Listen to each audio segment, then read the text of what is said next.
यशस्वी अध्यक्षता कर रहे आदरणीय श्री धनपाल सिंह जी को चरणों में प्रणाम करता हूं। पूज्य स्वामी जी मंच पर विराजमान हैं, उनके श्री चरणों में प्रणाम निवेदित करता हूं। आदरणीय श्री शुक्ला जी जो कविता के क्षेत्र के भीष्म पितामह मंच पर विराजमान है, जिनकी अगवानी में हम सब लोग कविता सीखी है, उनके चरणों को प्रणाम करता हूं। और मंच पर जितने भी हमारे कनिष्ठ और वरिष्ठ साथी हैं, आदरणीय वियोगी जी, आप सभी को बहुत बहुत प्रणाम करता हूं। समक्ष उपस्थिति आप सबकी माताओं बहनों को प्रणाम करता हूं, बेटियों को प्रणाम करता हूं। आदरणीय सत्येंद्र सिंह जी जो इस कार्यक्रम के संयोजक हैं, शिक्षक हैं, आज उनके यहाँ आया तो ऐसा लगा कि हम किसी तीर्थ में आए हैं। एक तो ये वंदे मातरम सामने लिखा दिखा है जी। ये अपने आप में ये शब्द जो है ये पूरा कवि सम्मेलन है। अगर वंदे मातरम कहीं पर लिखा है जी और शाहजहांपुर की सरजमी पर लिखा है तो उसका कोई महत्व नहीं होता है। तो आदरणीय सत्येंद्र सिंह जी का आज चाय जलपान भी किया है, भोजन भी कर लिया है, जिसे देहाती भाषा में कहते हैं नमक खा लिया है।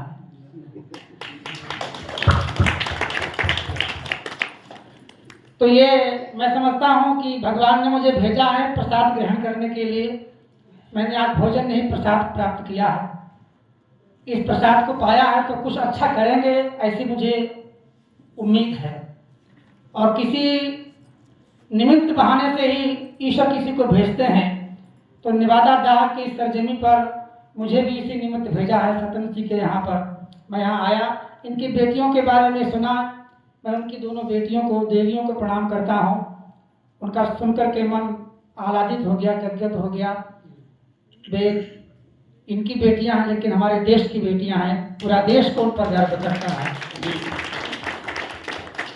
बहुत अच्छा कार्यक्रम भी चल रहा है, आप लोग से पढ़ रहे हैं, हम थोड़ा विलंब से पधारे हैं।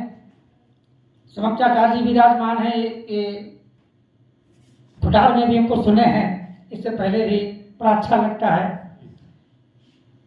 और एक दुबला पतला शरीर की काया इधर कुर्सी पर विराजमान है, जिसे कालीचरण सक्सेना कहते हैं। हालांकि है कि नहीं है ये तो हम नहीं कह सकते। एक बहुत पहले जो हमारी उम्र के लोग होंगे देखे होंगे, बहुत पहले एक फिल्म आई थी, उसका नाम था कालीचरण। उसमें शत्रुघ्न सिन्हा अभिनेता थे और उस फिल्म के बाद में ऐसा कहा गया था, उसमें अमिताभ बच्चन सुपरस्टार के पदवी पर आसान थे, लेकिन समीक्षा आया करती थी तो कहा गया था शत्रुघ्न सिन्हा ने इस फिल्म में अमिताभ बच्चन को भी पीट दिया है। तो उस फिल्म का एक दृश्य है कि जब कालीचरण डबल रोल होता है शत्रुघ्न सिन्हा का, तो इस गाड़ी को पकड़ने जाते हैं तो उसका नंबर जो लिखा होता है, दूसरा कालीचरण पढ़ा लिखा नहीं होता, तो उसका नंबर जो 9 और 6 होता है तो पलट जाता है। तो आकर के जितने उस नंबर की गाड़ियां थी सबको बुला के बंद कर देता है। तो लोगों ने कहा क्या करके लाया? बोले मेरा नाम कालीचरण है। तो कालीचरण जो ओज और शौर्य के कवि हैं, इनके संयोजन में हम सब आए हैं। अगर देखा जाए तो सूत्रधार तो यही है, तो धन्यवाद जहाँ तक हमको यहाँ लाए हैं। मैं इनको भी प्रणाम करता हूँ, उनको बहुत बहुत आभार ज्ञापित करता हूँ। भाई विवेक ठाकुर बैठा है, वो बहुत अच्छा पढ़ रहा था, सब लोगों ने अच्छा पढ़ा है। आइए हम कुछ शुरुआत करते हैं थोड़ी बहुत आप लोगों के बीच में। देखिए कविता में कोई छोटा बड़ा नहीं होता है, तो सब कह दिया जाता है, थोड़ा बहुत मान सम्मान के लिए, बाकी प्रतिभा की बात होती है। जो हमसे अच्छा कोई पढ़ सकता है, जितने पढ़ता माँ की कृपा होती है, माँ की कृपा से सब लोग पढ़ते हैं। मैं चाहता हूँ कि होली का रंग है, कुछ होली का पढ़ दे, थोड़ा सा माहौल बना लेते जी। स्वागत है के लिए। और विलंब से आए हैं लेकिन थोड़ा सा संत की उपस्थिति मंच पर है। देखिए भारतवर्ष की अद्भुत भारतवर्ष है। भारतवर्ष की विविधता का बयान करेंगे बहुत समय लग जाएगा, लेकिन भारतवर्ष में एक ऐसी शक्ति है जो दुनिया के किसी देश में नहीं पाई जाती है, और वो शक्ति ये है कि भारत में संत मिलते हैं, दुनिया में संत नहीं मिलते हैं। तो संतों की शक्ति है भारत में है जी, बिल्कुल, वो कहीं नहीं है। और वो शक्ति इतनी अनुपम है, इतनी अद्भुत है, जब तक शांत बैठी है तो बैठी है, वरना जो काम तुम्हारे परमाणु बम नहीं कर पाएंगे वो संतों की वाणी कर देती है, उनके एक वचन कर देता है, उनका एक शब्द कर देता है। ये भारत और एक छंद और सुनिएगा, हमें जिक्र है तो एक लाइन याद आ गई, तो सुनिएगा। मैं कविता के मंच से पढ़ रहा हूँ जी, स्वागत है। कि एक बार सूरदास जी से गया पूछा ये, तुम अच्छा लिखते हो या कि तुलसीदास जी? अभी कह रहे थे कि ये अच्छा लिखते हैं, वो अच्छा पढ़ते हैं। एक बार सूरदास जी से गया पूछा ये, तुम अच्छा लिखते हो या कि तुलसीदास जी? सूरदास बोले, लिखता तो सिर्फ मैं ही हूँ, कविता कहाँ लिख पाते हैं तुलसीदास जी? प्रश्न भी अच्छा है, जवाब भी सुनिएगा, तब सुनिएगा। एक बार सूरदास जी से गया पूछा ये, तुम अच्छा लिखते हो या कि तुलसीदास जी? सूरदास बोले, लिखता तो सिर्फ मैं ही हूँ, कविता कहाँ लिख पाते हैं तुलसीदास जी? अचरज भरा ये जवाब सुन करके पूछा कि फिर क्या लिखते हैं तुलसीदास जी? सूरदास बोले, लिख कविता बाँचता हूँ मैं, शब्दों से मंत्र गढ़ते हैं तुलसीदास जी। क्या बात है, बहुत सुंदर। शब्दों से मंत्र गढ़ते हैं तुलसीदास जी, बिल्कुल। तो ये माँ की कृपा है। तो ठीक ठीक ठीक है, बहुत बढ़िया, बहुत सुंदर पढ़ना है।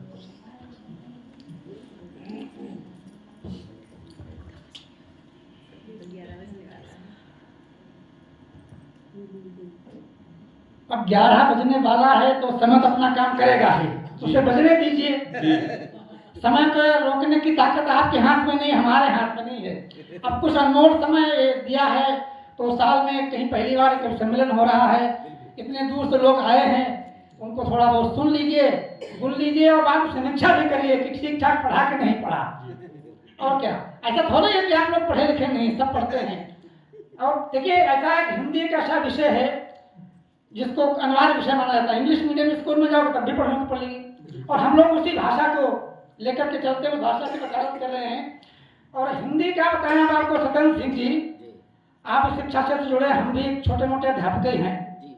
अध्यापक छोटे होता है, मोटा हो ही नहीं सकता वो, जब सरकार मोटा होने नहीं दे रही है। पुराने वालों को पेंशन मिल रही थी, नए वालों को वो भी मिलने की उम्मीद नहीं है, और कम से कम इस सरकार से तो कतई नहीं है। हाँ, तो जो कुछ है तो है।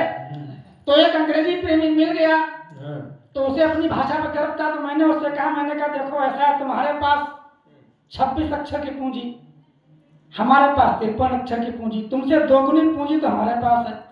जब वर्णमाला ही तुमसे दोगुनी हमारे पास है, तो तुम कहाँ से काबिल हो गए?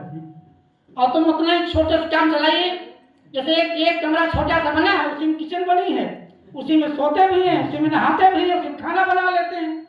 अब हमारा बड़ा सा घर है, नौकरों को रखने के लिए अलग स्थान है, बेडरूम अलग है, किचन अलग है, शौचालय बाहर अलग बना है, चौपाल अलग बनी है, तो अपने आराम से रहेंगे, तुम रहोगे सही।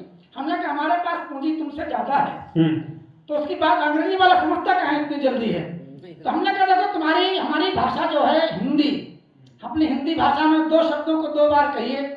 आप 2 बार का कहिए, 2 बार चा कहिए, 2 बार बा कहिए, 2 बार दा कहिए। देखिए कितना वात्सल्य उमड़ आता है, कितना प्रेम उमड़ आता है। हमने कहा तुम्हारी अंग्रेजी में कोई अक्षर अगर हो, कह के देख लो एक बार, 2 बार लगा के देखो, कोई मतलब ही इसका नहीं होगा। और हमने कहा अगर जो लोग कह देते हैं 2 बार बी कह देते हैं, 2 बार जी कह देते हैं, तो उसका भी तब समझ में आता है जब उसे हिंदी के फ्रेम में कसते हो, बिल्कुल, तब उसका अस्तित्व आता है। और हमने कहा हमारी हिंदी भाषा में तो एक कवि हुए हैं, साहित्यकार हुए, बड़े साहित्यकार हुए हैं जी। सतल मिश्र के साथ उनका नाम जुड़ता है, उनका नाम होता है लल्लू लाल।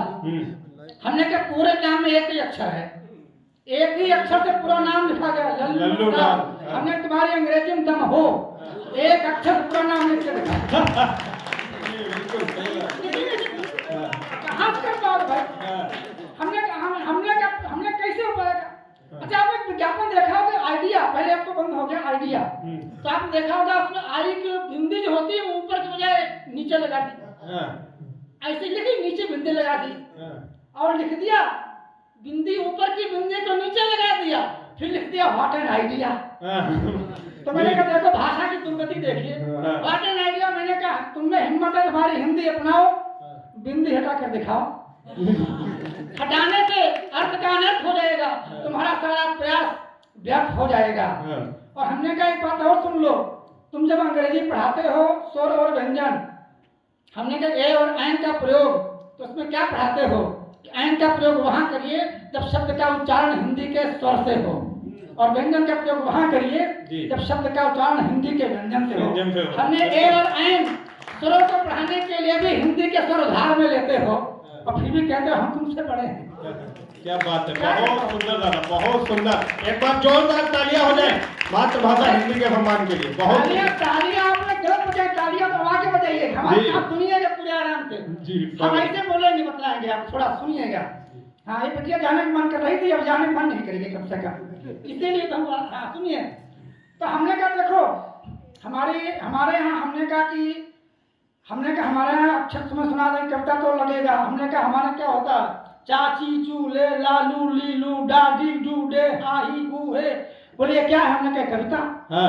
बोलिए कैसी कविता? हमने कहा देखो जैसे हमारे यहाँ बच्चा जन्म लेता है, एक विद्वान आचार्य आता है, नामकरण संस्कार करता है, उसमें से एक अक्षर इनमें से उसका निकलता है, और वो एक अक्षर पूरे जीवन की कुंडली तैयार कर देता है, और एक अक्षर बता देता है कि इसकी आयु कितनी होगी, इसकी अल्पे कहाँ होगी, इसकी शिक्षा कैसी होगी, इसका विवाह कैसा होगा, सारी चीजें उस एक अक्षर के द्वारा निर्धारित हो जाती है। ये हमारी भाषा है, हमारी हिंदी। हमने तुम्हारी अंग्रेजी में भी करनी है। और हमने कहा जब और जहाँ इन कुंडली बनती है, कुंडलियों का मिलान होता है, उस मिलान से संतानें जन्म लेती हैं, तब पंडित राम प्रसाद बिस्मिल जन्म लेते हैं, अशफाकुल्लाह खान जन्म लेते हैं, चंद्रशेखर आजाद जन्म लेते हैं, अटल बिहारी वाजपेयी जन्म लेते हैं, नरेंद्र मोदी जन्म लेते हैं।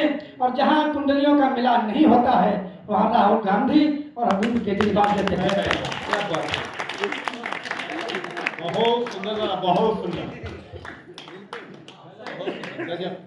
ये चार पंक्तियां हिंदी के सम्मान पढ़ दूं जी, अगर आप लोगों को इजाजत हो। जी स्वागत है सर, स्वागत।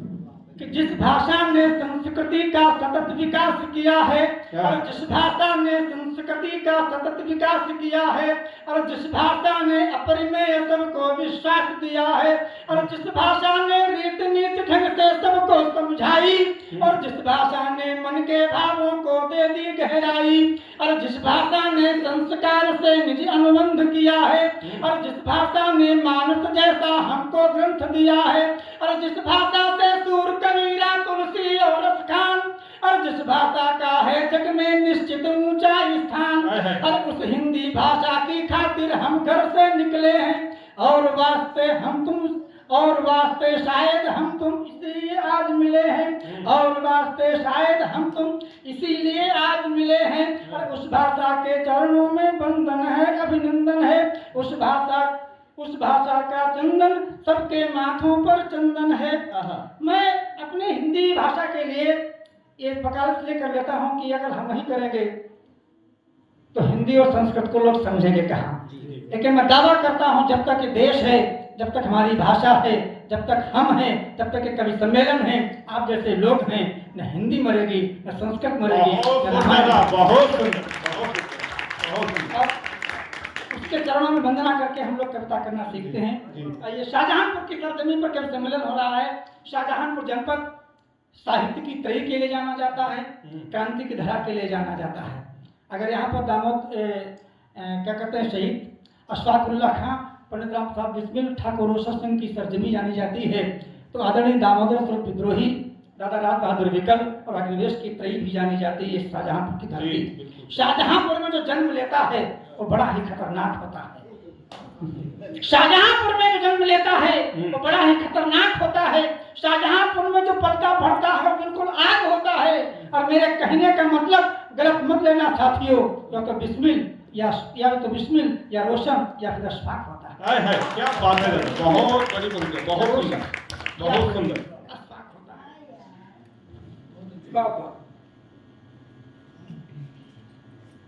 मैं क्या कह रहा था, होली, हाँ होली का शुक्र है। जी ये हमारे साथ समस्या है कि हम कुछ सुनाना चाहते हैं, बीच में कोई और याद आ जाता है तो सुनाने लगते हैं। स्वागत है। दिक्कत वाली बात नहीं। 4 पत्ते होले सुन लो, हाँ बढ़िया लगेंगी। हाँ, मतलब हमें लगता है बढ़िया लगेगी।